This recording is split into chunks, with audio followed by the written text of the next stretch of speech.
nababwiye ko twari twagize igitero kubijanye n'ubutunzi baraduteye mu Burundi. Nimwiyumvire nk'abantu bahaye amadolari bagatwara muga ntibigere bazana ivyo bagiye kugura. Nuvuga basahuye uburundi. Mubahanure.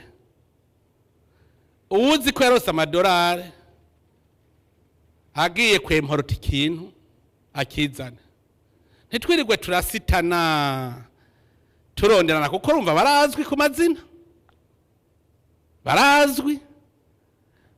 Nibazane ivyo bagiye kurangura kugira ayo madolari yacu agiberekira umara igihugu cyacu.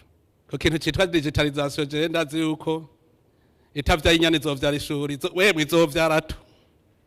Ivyara inyani ivyara ishuri izovyaratu. Izovyara ntituzi gusika izovuka.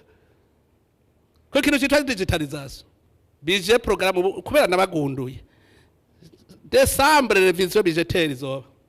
Abashinga bateka mumfashe gusa mwebwe mumpe basi bimirika. Muze mumpe bimirika kuko burya bashaka kuza kubakorompaga. Mwari mubizi yuko none bibaho muri komisiyo hajya bagenda gavuga gosha akiri miliyoni 10 yaraje kajya article kavemo ukora ibishoboka byose agaca agenda kurujya wundi yaraje kajya article kavemo kuko tutabaye seriye ndababwire ntidushaka gushika 2040 ntidushobora iyi bije guhanya ko dutanguye urugendo tugenda muri 2040 umwe wese niyerekane ati jaya mahera azoshikana kuri iki